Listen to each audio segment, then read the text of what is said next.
Eskerrik asko egunon guztioi eta ezer baino den eskerrak antolatzaileei foro honetan parte hartzeko aukera eman izanagatik eta bereziki Jose Ramon Bengoetxeari parte hartzeko gonbite egiterakoan ezezkoa esateko aukerarik eman etzidalako eta horregatik nago gaur hemen zuen aurrean, ezta.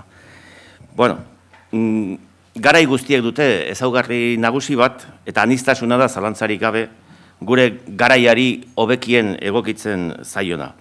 Eta euskal gizarteak beste hainbat gizartek bezala aniztasunaren bizipen orokor horri erantzten dio bizipen propio bat, hizkuntza aniztasunaren bizipena. Nola heldu hizkuntza aniztasunari izango litzateke lehenik egingo nuken galdera, ez?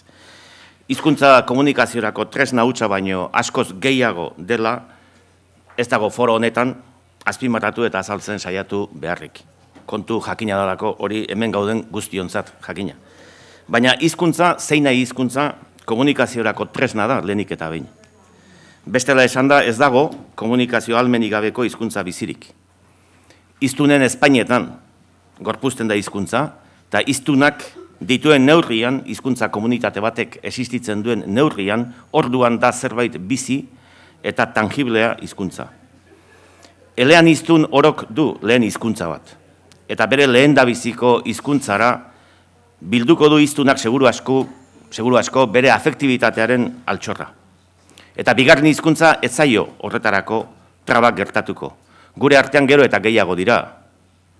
Zorionez, euskara bigarren hizkuntza gisa eskuratzen dutenak.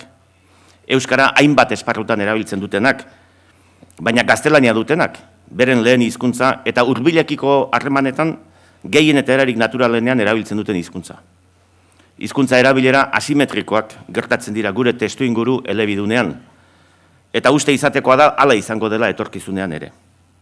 Besteak beste, euskaldun bihurtzeak ez baitio inori eskatzen bere lehen hizkuntzari uko egitea. Ezin izan hori, elebitasun soziala areagotzeagatik ordaindu behar den prezioa. Prezioa ezin izan liteken bezala ez da ere, euskara lehen hizkuntza dutenak gero eta gutxiago izatea. Puntu honetara iritsita garrantzitsuena ordea beste zerbait da. Eguneroko bizitzan harreman etengabean dauden bi hizkuntza horiek ez dute gaur garapen maila bera eskuratu, eta garapen mailen arteko ezberdintasuna galarazten du, hain zuzen ere, etengabeko harreman hori, harreman orekatua izatea. Eta nire ustez garrantzitsua den apunte bat egingo dut. Hizkuntzen bizikidetza esaten dugun tokian, hiztunen bizikidetza esan beharko genuke. Eta hiztunen bizikidetza ari baldin bagara, garbi dago funtsean zertaz ari garen. Hizkuntzaren auzia azken batean, gizarte bizikidetzaren, gizarte kohesioaren auzia baita hasieran esan den bezala. Horren bestez, iritsiak gara gaurko aztergaiaren muinera. Hizkuntza politika oro da azken batean, hizkuntzen arteko harreman hori pentsatu, baloratu eta bideratzeko era jakin baten zuzeneko ondorioa. Gizarte baten baitan bizi diren hizkuntzen arteko harreman hori nolakoa nahi den, horrelakoa izango da hizkuntza politika. Eta arazo horren aurrean egokitu zirenean hiru aukera nagusi zuten aurrez aurre Gernikako autonomia estatutua eta estatutuan oinarrituta euskararen legea egin, adostu eta onartu zituztenek. Euskal gizarterako hizkuntza politikaren ereduaren oinarria finkatu zutenean. Hiru aukera. Lehen aukera, Euskal Autonomia Erkidegoan euskal hiztun zirenei, haiei bakarrik, aitortuko litzaizkieke zenbait hizkuntza eskubide. Quebeceko komunitate ingeles hiztunari adibidez aitortzen zaizkion bezala. Horrelako jokabide batek, euskal hiztunen komunitatea bere baitara biltzera kondenatuko zuken. Txikitasun beti erekora, hazkunderako ikusmirari gabe. Euskararentzat hizkuntza gutxitua betiko izaten jarraitzeko kondena alegia. Bigarren aukera bat, Euskal Autonomia Erkidegoko zonalde eta eskualde bakoitzean, euskararen presentziaren arabera mailakatuta, onartuko litzaizkieke hizkuntza eskubideak bertako herritarrei. Hau da gutxi gorabehera, gero Nafarroan praktikan jarriko zen lurralde eta hiztunen banaketa. Baina zorionez gure legegileek molde bat aukeratu zuten, hirugarren molde bat, hirugarren aukera bat. Euskara eta gaztelaniari lege maila bera aitortu zitzaien, bi biak erkidego osoan hizkuntza ofizial deklaratuz. Eta horrekin batera, herritar guztiei hizkuntza eskubide berberak aitortu zitzaizkien. Nagusiki hiru, ez hiru bakarrik, baina nagusiki diot, euskara eta gaztelania ezagutzeko eta erabiltzeko eskubidea, irakaskuntza hizkuntza batean zein bestean jasotzeko eskubidea, eta administrazioekiko harremanetan herritarren aukerako hizkuntza erabiltzekoa. Eta aldi berean administrazioi ezarri zitzaizkien eskubide horiek bermatzeko neurri progresiboak hartzeko obligazioa. Baina euskararen lege harago joan zen.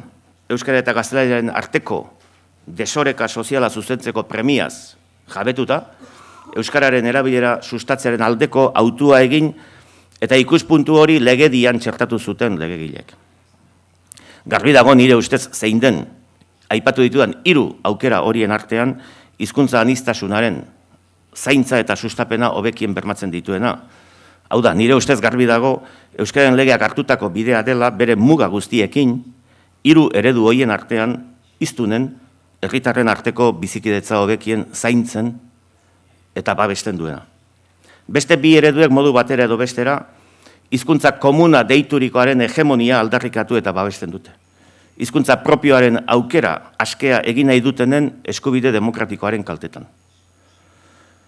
Beste bi ereduek, bakoitzak bere mailan, bigarren mailako herritartasun moduko batera kondenatzen dituzte, praktikan eta zenbait testu ingurutan, hizkuntza komuna deituriko gaztelaniaren aukera egin beharrean, hizkuntza propioaren aukera egiten duten hiztunak. Bestela esan da, hizkuntza komuna erabiltzeko eskubidea, beste hizkuntzak erabiltzekoaren gainetik jartzen dute, eta horrela hiztun batzuen eskubideak, elebakarrenak, hiztun elebidunen hizkuntza aukeratzeko eskubidearen gainetik jartzen dute. Euskararen legaren bideak ordea, hizkuntza eskubide guztien eta guztien hizkuntza eskubideen defentsa erabatekoa eta hizkuntza propioaren sustapena hartzen ditu gidari. Hori da nire iritziz aukera egokia. Hori da azken batean gizarte kohesioari benetako ekarpena egiten dion hizkuntza politika baten oinarrizko abiapuntua. Eta urratsa bat gehiago eginda gogoeta honetan konstatazio batzuk azaldu nahi ditut zuen aurrean. Izan ere, euskararen bilakabideak agerian jarri baititu, askiera gardenean, hizkuntza ez hegemonikoa bizi berritzeko jokoan jarri eta uztartu behar diren faktoreak zeintzu diren. Lehenik eta behin lege babes nahikoa, horrekin batera sustapenean oinarrituriko hizkuntza politika, eta aurreko bi faktore horiekin estu lotuta herritarren atxikimendua. Adostasun politiko eta sozial ahalik eta zabalen eta sendoenak indartutako atxikimendua. Guztiz ezberdinak izango dira emaitzak hiru faktore horien indarraren arabera. Faktore horiek jokatu ezean, hizkuntza gutxituaren biziberritzeak ez du aurrera egingo, edo atzera egingo du, iparraldean azken 20 urteotan gertatzen ari den bezala. Faktore horiek ahul jokatzen badute, faktore horien uztardura makala baldin badute, motela edota geldoa izango da aurrerapena, Nafarroan bezala. 20 urteotan 2 puntu hazi da euskararen ezagutza, eta ozta mantendu eginda erabilera beheranzko joerarekin. Baina hiru faktorek bat eginda eta indarrez jokatzen badute, hizkuntza gutxituaren biziberritze prozesuak aurrera egingo du, nabarmen. Euskal Autonomia Erkidegoan azken 25 urteotan egiaztatu dugunez. Euskaren ezagutzan eta erabileran, Euskal Autonomia Erkidegoan gertatu den bilakaerak ezpaitu zerikusirik, zorionez, iparraldean edo Nafarroan eman denarekin. Eta hori esan eta aitortu egin behar den zerbait da, zeren eta 30 urteotan gauzatu den hizkuntza politikak, politika horren eta herritarren eta organismo sozialen ekimen jarraitu eta irmoaren bitartez, horren indarrez, euskarak hamarraldiotan izan duen bilakaera eredugarritzat aitortua da leku askotan. Eta hori esan egin behar da. Zergatik horrek erakusten duelako ez dela ameskeria hizkuntza aniztasuna babestea, ez dela ameskeria hizkuntza gutxiagotu bat bizi berritzea. Helburu egingarriak direla hoiek. Baina horrek ez du etorkizuna bermatzen. Eta hori ere esan egin behar da. Etorkizuna eginkizun dugula alegia. Zergatik babestu hizkuntza aniztasuna? Gizarte kohesioa da hizkuntza aniztasunaren kudeak eta aurreratu, demokratiko eta iraunkor baten helburu nagusia. Eta gizarte kohesioaren helburuak adostasun sozial eta politiko zabalean oinarrituriko hizkuntza politika edo kudeak eta eskatzen du ezinbestez. Bizikidetzaren ikuspegia hizkuntza kontuetan ere, hiztunen eta hizkuntzen aukera berdintasunean oinarritzen da. Herritarrak bere hizkuntza aukera askea berdintasunean bermatua ikusten duenean, aukera hori zein nahi delarik ere, eroso sentituko da urkoak aukera ezberdina egiten duenean. Azken finean, urkoaren aukera aske hori da norberaren aukera askearen bermerik sendoena. Hori da bidea herritar guztiak hizkuntza kontuetan ezberdintasunean berdinkide senti daitezen. Eta sakonera honetako helburu batek aurre iritzi eta tentazio zaharkituak baztertzea eskatzen du. Ez dago, bistan da, hizkuntza komuna erabiltzeko eskubidea ofizialak diren, baina gutxiagotuak diren beste hizkuntzak erabiltzekoaren gainetik jarriz hizkuntza aniztasuna babesterik. Horrela ezin da.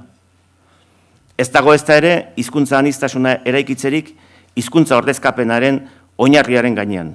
Hizkuntza aniztasuna helburua da, helburu estrategikoa. Hizkuntza aniztasuna ez da taktika hutsa. Ez da utopiazko elebakartasuna lortzeko tarteko geltokia ere. Eta elebakartasuna esaten dudan tokian elebakardadea ere esan genezake, akaso egokiago. Eta uste horretan ari garenok garbi izan beharko genuke gure hizkuntza politikak euskararen munduen erakargarritasuna landu beharra izango duela. Azken nahi ditugun herritarren atxikimendu librea delako lehenago ikusi dugunez, euskararen bizi berritzerako baldintzarik oinarrizkoena. Nire iritzian, bat eta bakarra da hizkuntzaren aniztasunaren ikuspegitik helburu zilegia. Herritar eleaniztunez, herritar elebidunez, osaturiko euskal gizarte eleaniztun elebidun bat eraikitzea. Non euskarak bere garapenerako behar beste aire izango duen. Eta hori bera da, Michelena parafraseatuz esango nuke, gure hizkuntzak beste hizkuntzen artean bere tokia bilatzeko modurik eraginkorrena, zuhurrena, errealistena. Eraginkortasuna dago paradigma aldaketa honen muinean. Eraginkortasuna bi hizkuntzatan jarduten duen gizarte bat eta bakarra, ez bi gizarte eraikitzeko. Eraginkortasuna bi hizkuntza horietan zein nahi aukeratuta ere, nahikotasun eta ohikotasunez hizkuntza horretan bizi ahal izateko. Eraginkortasuna batez ere, euskal hiztuna euskara erabili ahal izatetik gero eta maizago erabiltzera pasa dadin. Oso bereziki bere bizitza afektiboa mamitzen den guneetan. Euskalgintzan eredu izan zen beste hark esan zuen bezala hizkuntza afektiboa baita hizkuntzarik efektiboena. Hizkuntza aniztasuna babestu eta indartzerakoan, beraz, gure kasuan, euskararen erabilera sustatzerakoan, denok dugu zereginik franko. Aurrerantz sendo jarraitzeko gogoa behar da gizartean, gogo hori berpiztu eta elikatu egin behar da etengabe, herritarren gogori gabe are gutxiago gogoaren kontra ezin dalako, baina gizarteko desorekak, hizkuntza desorekak barne, ez dira berez orekatzen. Aldatzeko interbenitu egin behar da. Zur eta errealismoz blaituta bada ere interbenitu. Hizkuntza darwinismoari bezala dogmakeriari ere bizkarra eman da. Herritarren gogoaren kontra ez doan interbentzio adostua eta politika publikoak ez baitira, inola ere, ez baitira inposizioa. Eta era berean, egiazki eta eraginkortasunez aurrera egiteko ezinbestekoa baita adostasuna. Aurrerantz egiteko gogoak bidelagun behar ditu euskara erabiltzeko aukerak, eta aukera horiek behar dira babestu eta sustatu. Eta horretan badute zereginik franko, herri agintek, beste aukera berdintasunik gabe oso erren geratzen direlako berdintasuna eta askatasuna. Azken batean eta hizkuntza aniztasunen ikuspegitik, euskararen bizi indarra areagotzea da honez gero eta datozen 3 belaunaldietarako euskal gizarte osoak dugun erronka nagusia lehentasunen artean lehentasuna. Ondorengo 3-4 belaunaldietako perspektiban jokoan dagoena ez baita euskararen bizi iraupena. Jokoan dagoena euskararen bizi indarra da. Eta bukatzera noa. Baditugu euskal herritar berriak. Azken 10 urteotan etorkinak 102 izatetik ia 7 izatera pasatu dira Euskal Autonomia Erkidegoan. Eta 111 pasatxo Nafarroan. Bistanda euskara bizi berritzeko prozesuan zuzeneko eragina izango dutela etorkinek. Gainera aldaketa soziodemografiko berri bat ari zaigu gertatzen. euskaraz hazi eta ezi diren milaka gazte, krisiaren eraginez, Euskal Autonomia Erkidegotik kanpora doaz. Eta euskararik ez dakiten beste milaka batzuk datoz gure gizarteko kide izatera. Horrek guzti horrek eragina du gure mapa linguistikoan. Bilbo handian gertatzen da konzentraziorik handiena, euskal hiztunen dentsitate txikia dagoen eta euskara erabiltzeko aukerak ugariak ez diren zonaldean hain zuzen ere. Etorkin gehienek 20-44 adintartekoak dira. Hezkuntza sistemaren transmisio aukerak baliatzeko zaharregiak, baina aldi berean gazteak dira. Eta gutxi gora bera, etorkinen erdiaren ohiko hizkuntza gaztelania da, latinoamerikarrak baitira gehienak. Hori da euskararen bizilekuaren errealitatea, eta bizileku horretan aurkitu behar ditu euskarak arnaz bidea eta bizigiro epela. Ez ona ez txarra, hori da errealitatea, errealitatea aberatsa edo nola ere. Etorkizuneko gizartea ez da izango haiena eta gurea, etorkinena eta bertakoena. Denok, etorkinak eta bertakoak izango gara gu. Etorkinak beraz, kanpotartzatez baizik eta euskaldun berri potentzialtzat hartu beharko genituzke. Eta ikuspegi ugaritatik zaindu behar da etorkinak euskarara erakartzeko bidea biztan da hori. Ez dira guztientzako estrategi berak erabili beharko. Batetik, baina ez bakarrik, eskolaren inguruan biztan da aurretak ez txoi dagokienez. Baita lanbide integrazioaren bidetik ere.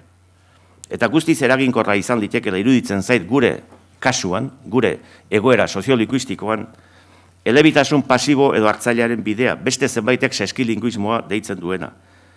Herritar elebidunak behar ditu gizarte elebidunak, baina gurea bezalako ezaugarri soziolinguistikoak dituen gizarte batean, ezinezkoa da erdaldun hutsak diren herritar guztiek gaitasun bera izatea euskaraz naiz gaztelaniaz. Hezkuntza sistematik kanpora dauden 30-45 urte bitarteko herritarren 47 gure kasuan, 30-45 urte bitarteko herritarren 47 erdaldun hutsa da. Eta hoiek elebakartasunaren zakutik atera eta hizkuntza aniztasunerantz erakartzeko, euskararantz erakartzeko, alegia, oso estrategia baliagarria izan daiteke elebitasun pasiboarena. Mesedegarria hizkuntza bizikidetzarako eta guztiz aplikagarria iruditzen zait, etorkin helduei begira ere. Etorkinen euskarazarako bideaz ari garelarik, David Crystallen esaldi batez amaituko dut, euskararekiko kontuetan etorkinak eta bertakoak berdintzen gaituen David Crystallen esaldi batekin. Arrakasta lortzeko, jendearen buruaz gain bihotza ere irabazi behar dugu. Eskerrik asko.